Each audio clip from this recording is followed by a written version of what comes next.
The apartment was too quiet. Cushions were thrown, drawers pulled out. A storm had passed through while Takumi was at work. On the dining table, a piece of paper sat alone, folded neatly beside a ceramic cup still smelling of morning coffee. I am leaving you for someone I met online. I took all our savings. Don't look for me. Yuki. This must be a joke. All that money. Every yen we saved for the house. She wouldn't do this to me. His fingers fumbled for his phone, opening the banking app with a dread that already knew the answer. The balance read 0. Every transfer, every skipped luxury, every late night shift, wiped clean in a single withdrawal. Months ago, they had spread blueprints across this same table, laughing about bay windows and a garden. That future was dead. Number. I won't let her get away with this. That money was ours. I'll prove it. He snatched the note, screenshotted the bank statement, and threw on his coat. Anger replaced shock. The door slammed behind him. The police station was his next stop. There would be no second chances. Takumi arrived at the bank just before closing. The teller's face showed concern as he explained the situation. I need a detailed statement of my joint account. All recent transactions. Someone withdrew everything without my permission. The printer hummed, churning out a record that made it official. A single transfer, 5 million yen, to an unknown account. He stared at the bold zeros and felt the weight of legal proof in his hands. No more doubt, only theft. With the paper still warm from the printer, he walked to the nearby police station. The exterior was quiet, but inside, the charge would be anything but. Officer Sato listened with a professional calm, taking notes as Takumi recounted the empty apartment and the vanishing savings. Here's the bank statement. The transfer was made by my wife without my consent. I want to file a theft report. Joint account theft can be complex, but this looks clear-cut. We'll need the original note she left as well. Complex or not, I'll see this through. She can't take our future and expect no consequences. Officer Sato stamped the report and assigned a case number. The investigation had officially begun. Officer Sato contacted the carrier with a warrant. Yuki's phone was still on, pinging a tower near the Ginza luxury district. The receiving bank account belonged to a Shinji Tanaka. His registered address, a suite at the Grand Palace Hotel. Hotel security footage confirmed it. Yuki checked in that morning, arm in arm, with a man matching Tanaka's photo. Room service records showed champagne and caviar charged to the room. They were celebrating. Champagne and caviar. While I am staring at these empty walls. She's really gone. Mr. Takumi, we've located your wife. She's at the Grand Palace Hotel with Shinji Tanaka. An arrest unit is on the way. So this is it. No more hoping it was a mistake. She chose this. Takumi's grip tightened on the phone. Somewhere across the city, the machinery of justice was in motion. 2 patrol cars slipped out of the station. Red lights sweeping the wet asphalt, heading toward the glittering hotel. The Grand Palace glowed against the night sky. Inside, a woman who thought she had escaped was about to learn the price of betrayal. In Suite 1204, champagne flutes shattered as the door swung open. Officers filled the room, and Yuki's laughter died in her throat. What the hell is this? Yuki, you said everything was fine. What did you do? This is a mistake. That money was from our joint account. I had every right to take it. You are under arrest for theft. You have the right to remain silent. Anything you say can be used against you. Wait, you told me this was your inheritance. I don't know anything about stolen money.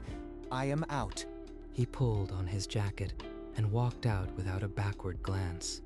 The man she'd risked everything for abandoned her in seconds. At least let me call Takumi. He'll drop this. He always forgives me. Across town, Takumi's phone buzzed on the table. The screen read Yuki. He stared at it, unmoving. Not tonight. Not ever again. You chose this. Now I am choosing to let go. He pressed ignore, then blocked the number. The voicemail notification appeared. He deleted it without listening. The first of many he would never hear. The next morning, Takumi returned to the office with heavy eyes. The hum of computers was a welcome distraction. Takumi-san, you look exhausted. Here, I brought you some coffee. It's fresh. Thank you, Akane-san. I appreciate it. She always notices when something's off. It's a quiet kindness I haven't felt in years. His phone vibrated with another voicemail. The number was blocked, but the transcription service caught every painful word. Takumi, please, you have to drop the charges. Everyone's leaving me. I never meant to hurt you this way. She never meant to hurt me? Then, what was all this for? That excuse won't work anymore. He swiped the notification away, then deleted the voicemail permanently. Not a single word played. Is everything okay? You look even more troubled now. Do you need to talk? I am fine. Let's just focus on work. I'll be okay. That evening, an unknown number called twice. Then, a social media notification appeared. Shinji Tanaka had posted publicly, living large at the Grand Palace. Some people just can't handle a winner. He's taunting me. Does he think I'll back down because of a stupid post? A text followed. Drop the case. I'll pay you half of what she took. Be smart. A week later, certified mail landed on his desk. The return address was a law firm representing Yuki. We have evidence of prolonged emotional abuse. If you continue, we will countersue for 10 million yen. Emotional abuse. That's a lie. But if they fabricate evidence, this could destroy me. They want to bury me in legal fees and shame. But if I give up, she wins everything. Takumi folded the letter with trembling hands. Then he dialed Officer Sato's number, his voice low but firm. Officer Sato, they're trying to intimidate me. I am not backing down. Proceed with the case. That night, Takumi sat alone in his apartment, the lawyer's letters still fresh in his mind. The countersuit threat felt like a noose tightening. Maybe I should just give up. Half the money is better than none, and this legal war could ruin everything. But as he shifted through old papers looking for his banking folder, a forgotten envelope slipped from a drawer. Credit card statements from 6 months ago. He unfolded the papers. Monthly transfers, small at first, then larger sums, all sent to an unknown prepaid card. The dates stretched back long before any online affair. She was siphoning money for months, planning this while we were still acting like a normal couple. That's why she pushed for the joint account, to have full access. Every date night was just her covering tracks. This wasn't a crime of passion. It was calculated, cold, and documented. The abuse accusation now looked like another layer of deception. I have proof now. Real proof. They can't spin this. I am taking it all to court. He photographed every page, then sent them to a secure cloud folder. By morning, his lawyer would have a new, ironclad timeline. Now, let them countersue. She's going to wish she never wrote that note. On a quiet Wednesday, the office door burst open. Yuki stood there, eyes wild, and every head turned. Takumi, how can you sleep at night? After everything you put me through, the police, the lies, you destroyed me. How did she get in? This is a lie, a public ambush. Don't react. That's what she wants. He emotionally abused me for years.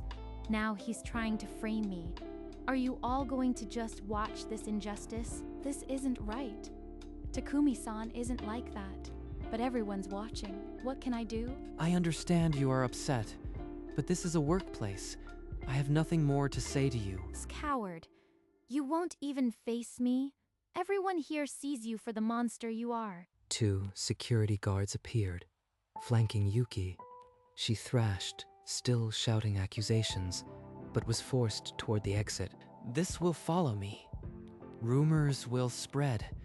but I won't let them see me break. Not here. The office settled into an uneasy silence.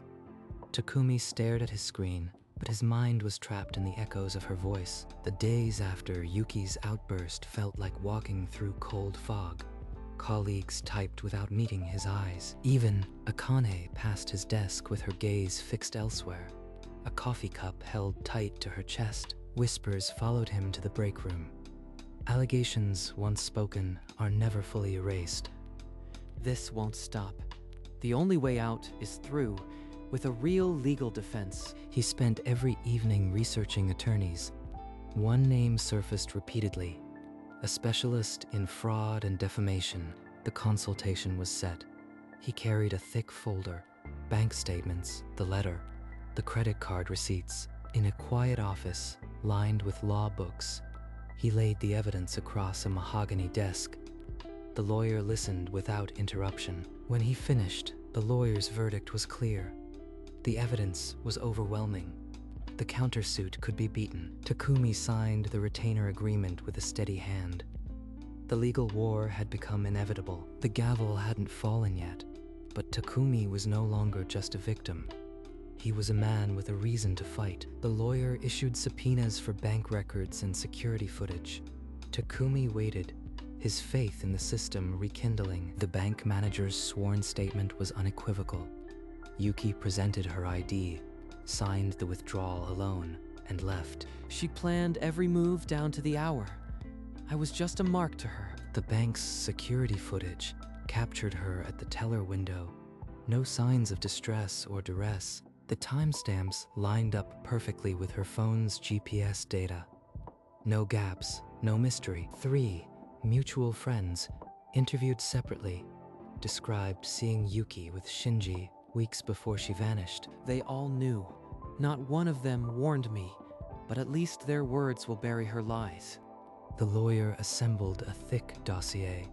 Witness, dates, bank logs, the credit card trail, all pointing one direction. Takumi pored over every page.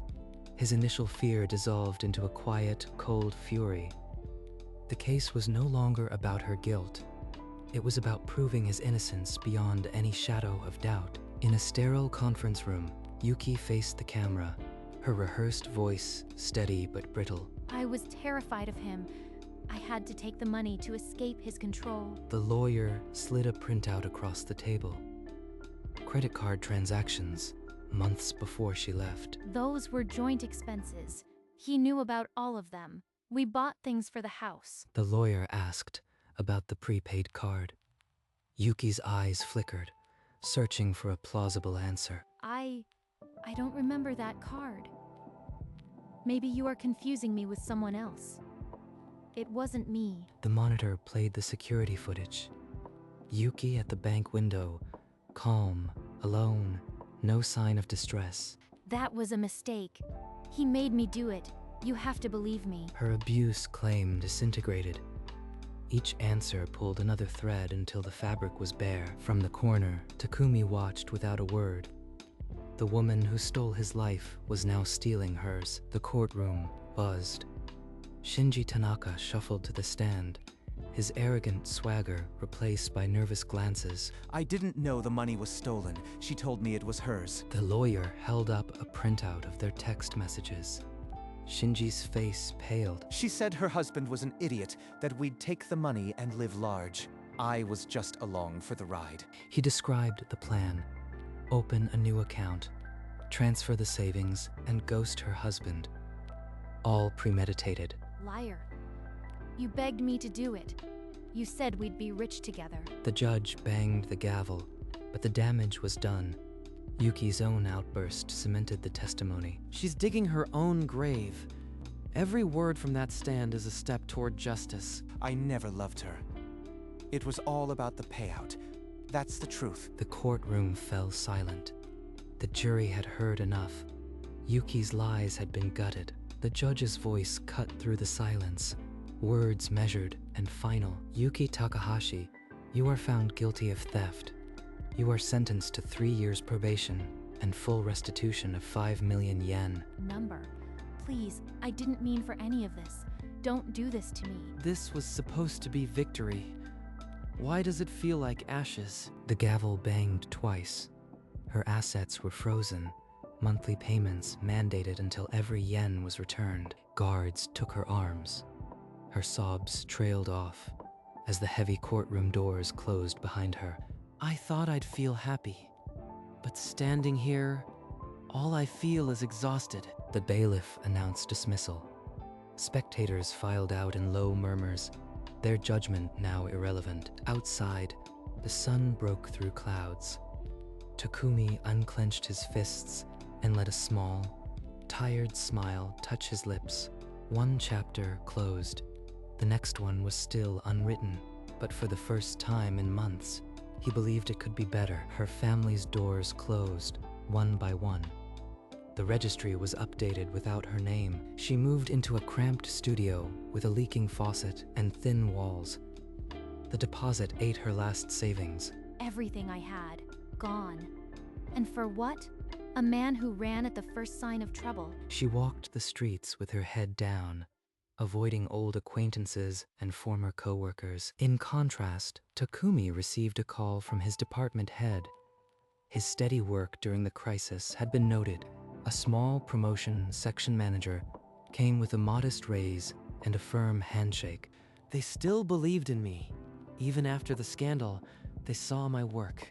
That evening, colleagues gathered for a small celebration.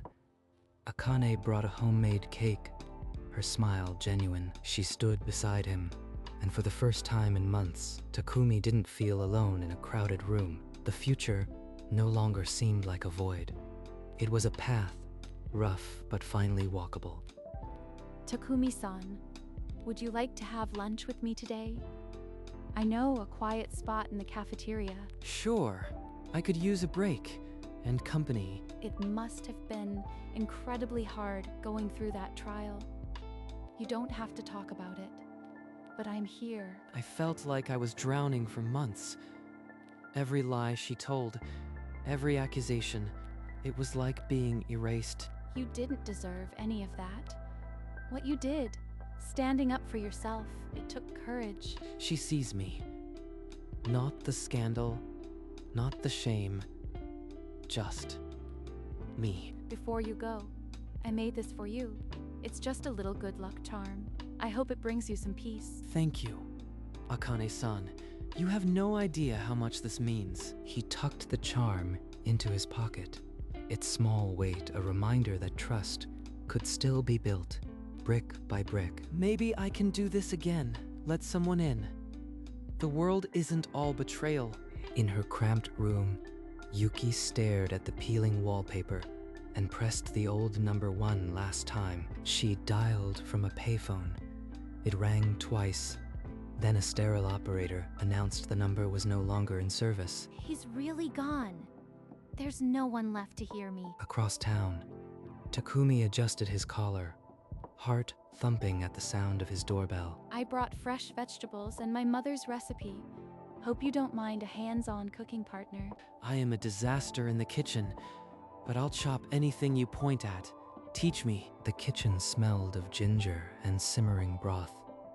Their laughter filled the silence that used to haunt him. You know, this is the most I've seen you smile. It suits you. This is what I lost, and what I never thought I'd find again. Peace. Later, they walked through the park, hand in hand, 2 shadows blending under the cherry blossoms. On a rainy Sunday, they shared a blanket on the couch, a movie playing softly. Neither cared about the plot.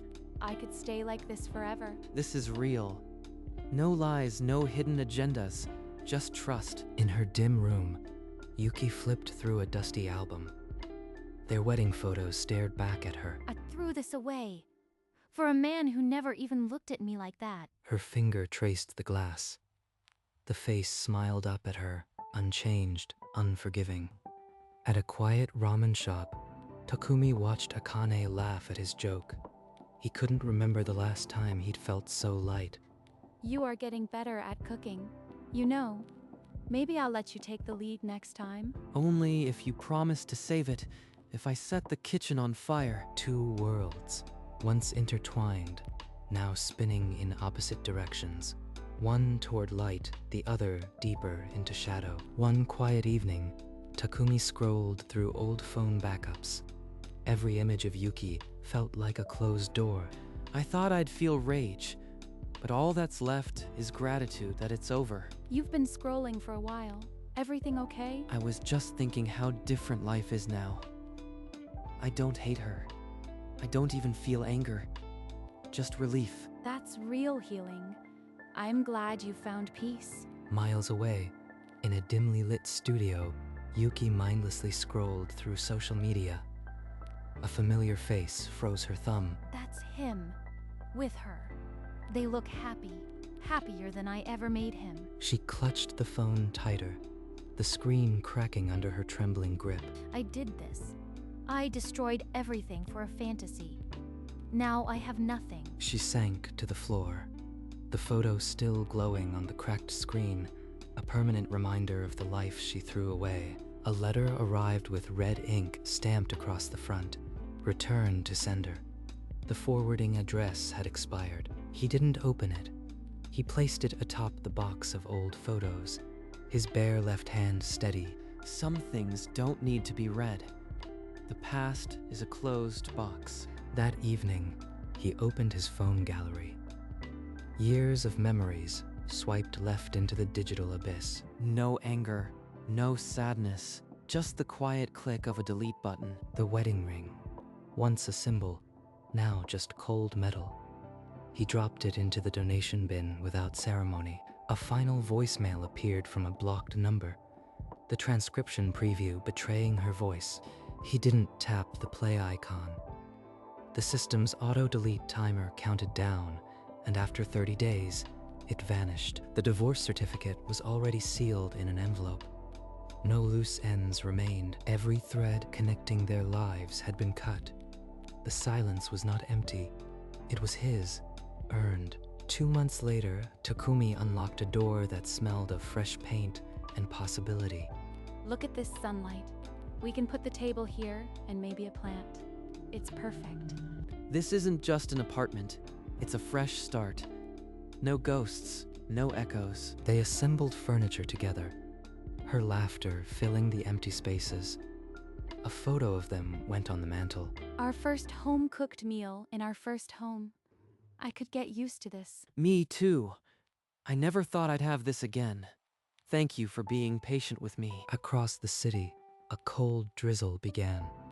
A lone figure pulled her coat tighter. Her face held no expression now. Neither anger nor sorrow, just a flat, hollow stare. Light poured from their window, 2 silhouettes laughing inside. Below, a train rumbled toward distant stops. 2 lives, once collided, now charting separate maps, one toward a home, the other into the unending rain. A wall calendar flipped through months. Some days circled in red, others crossed out with quiet decisiveness. Under the cherry blossoms, 2 shadows walked close. Her laughter no longer felt like an exception. In her cramped room, Yuki stared at a framed photo. Not of him, of herself alone. A reminder of consequence. A newspaper column in the local press announced the final ruling. The state versus Takahashi officially closed. The divorce certificate was filed away. A clerk stamped it without ceremony. Another life archived. Seasons turned.